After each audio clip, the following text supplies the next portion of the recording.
ધોરણ 11 રસાયણ વિજ્ઞાનના પહેલા ચેપ્ટરના આજના આ વિડિયો લેક્ચરમાં આપણે સાંદ્રતાના અન્ય બે એકમ, એક દળ ટકાવારી અને બીજું મોલ અંશ વિશે ચર્ચા કરીશું.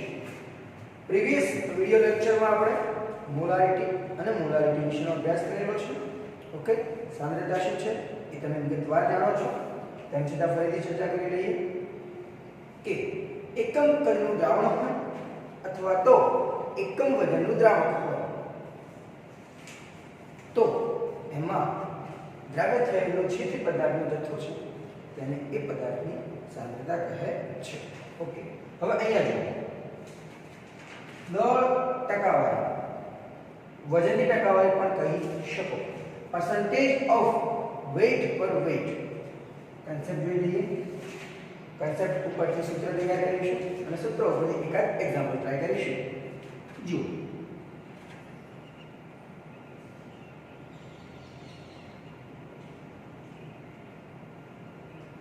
ઓકે, 100 ગ્રામ દ્રાવણ, કેમ 100 ગ્રામ લીધું છે? ટકાવારી છે, 100 એ લઈશું. 100 ગ્રામ દ્રાવણનો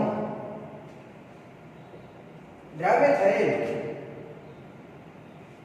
જે તે પદાર્થના ગ્રામોમાં વજનને તેની દળ ટકાવારી સંજ્ઞા તમે જાણો છો કહે છે. ઓકે, 100 ગ્રામ દ્રાવણમાં દ્રાવ્ય થયેલ પદાર્થનું વજન પણ કયા એકમમાં? ગ્રામમાં. ઓકે, ધ્યાનથી જોજો કે દ્રાવણ અને દ્રાવ્ય બંનેનું વજન ગ્રામ એકમમાં હોવું જોઈએ. સૂત્ર જોઈએ.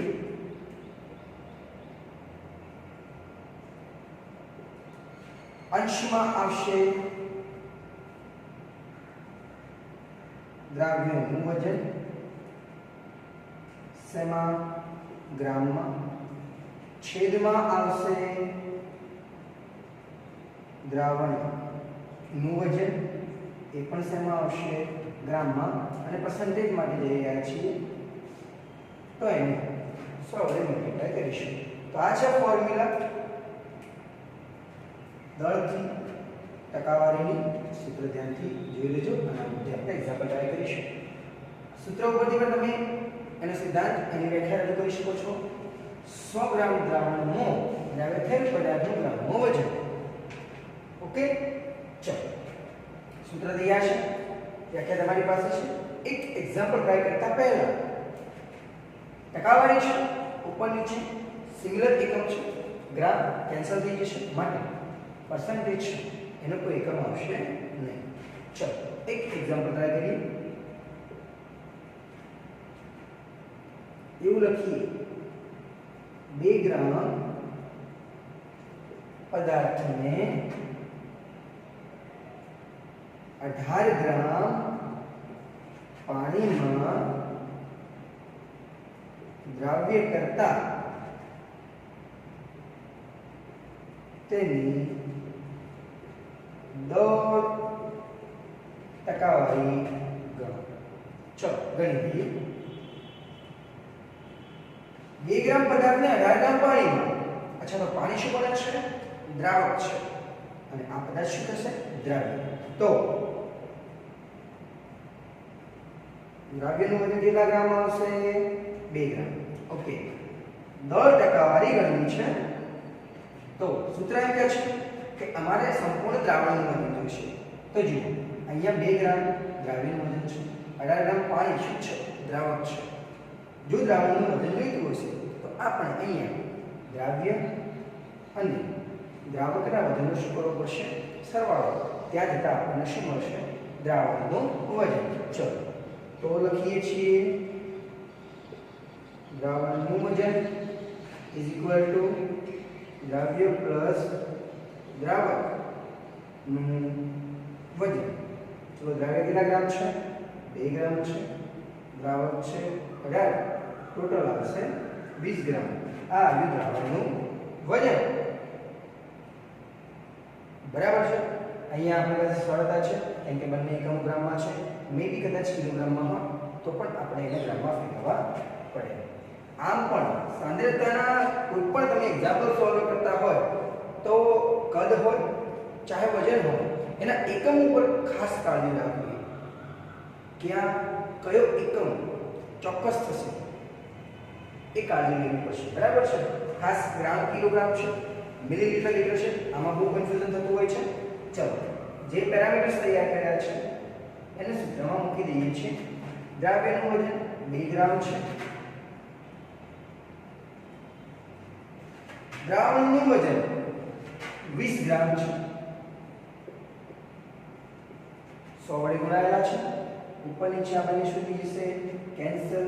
2 ને 20 વડે ભાગીશું 0.1 100 કેટલા ટકા આવશે? 10%. ઓકે, શું થયું? 10% વેઇટ પર વેઇટ. આનો મતલબ શું થાય કે 100 ગ્રામ દ્રાવણમાં 100 ગ્રામ દ્રાવણમાં 10 ગ્રામ દ્રાવ્ય પદાર્થ દ્રવિત થયેલો હોવો જોઈએ. પણ આ જે ક્લાસિફિકેશન છે એ પછી જોઈશું. બરાબર છે. ઓકે, તો બે જ પ્રકારના ક્વેશ્ચન્સ આમાં થઈ શકે. તમને દ્રાવ્યનું વજન આપેલું હોય તો પર્સન્ટેજ શોધવાના પૂછી શકાય, અથવા તો જો પર્સન્ટેજ આપેલા હોય તો દ્રાવ્યનું વજન શોધવાનું પૂછાય. દ્રાવણનું વજન શોધવાનું પૂછાતું નથી. તો આ છે દર ટકાવારી. હવે એક અન્ય એકમ સાંદ્રતા મોલ અંશ જેની સંજ્ઞા થશે capital X. Mall fraction capital X જોઈએ શું છે તો વ્યાખ્યા કહો કે સિદ્ધાંત કહો કે સૂત્ર, બધી જ બાબતો આના માટે એક રહેશે. જે શું છે તો દ્રાવણમાં જે પણ ઘટકના મોલને શોધવા છે તો એના માટે આપણે એવું કરીશું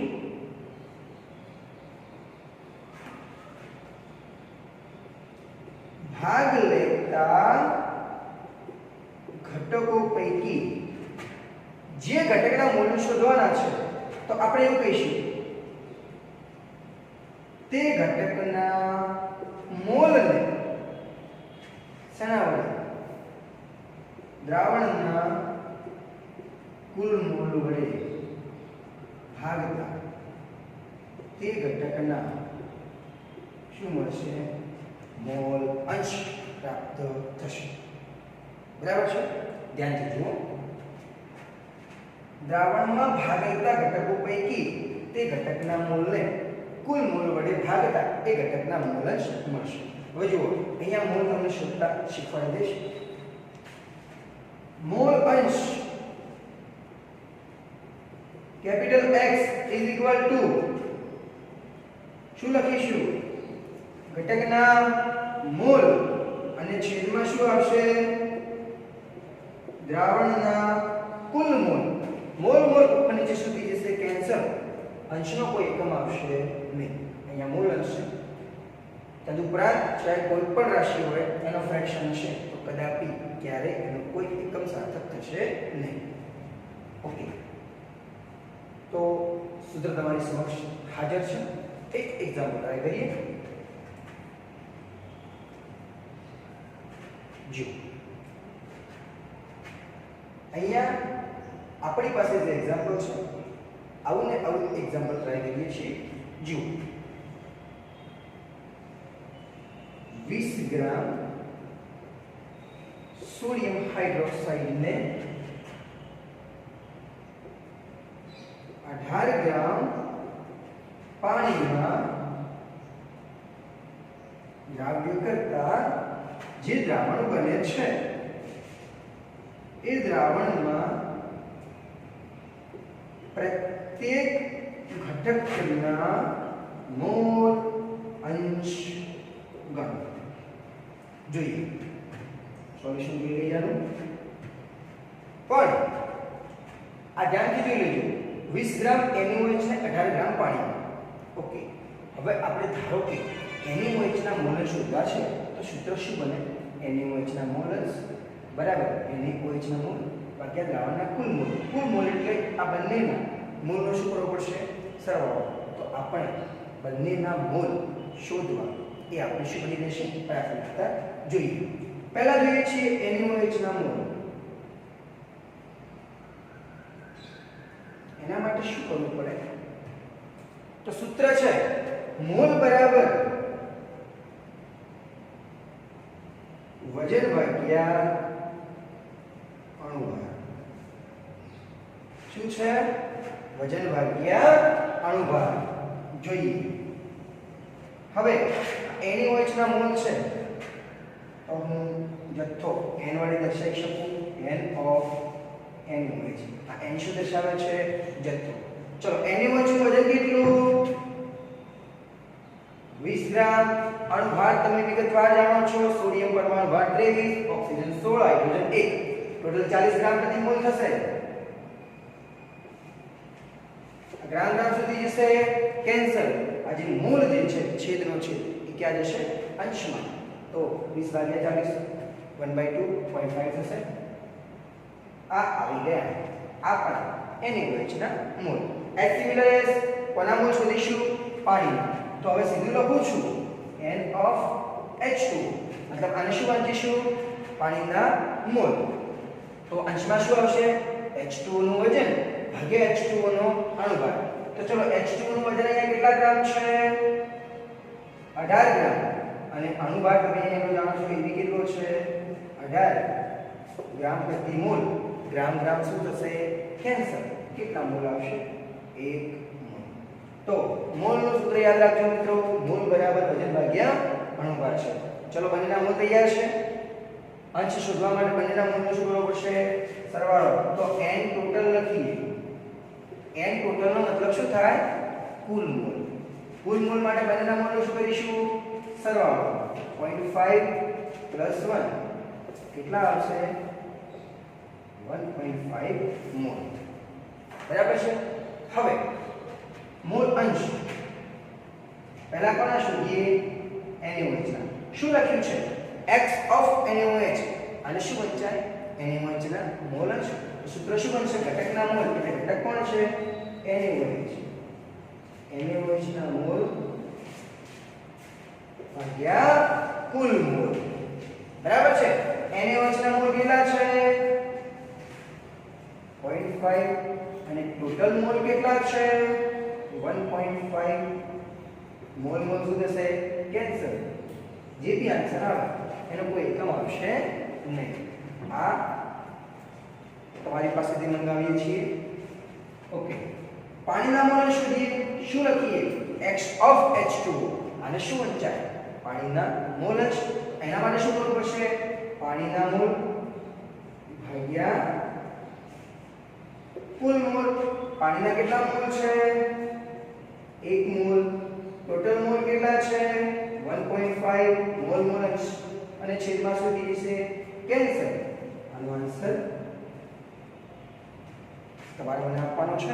હવે જુઓ, દ્રાવણમાં ગમે તેટલા ઘટકો હોય એક હિન્ટ આપું છું. ધ્યાનથી સમજી લેજો.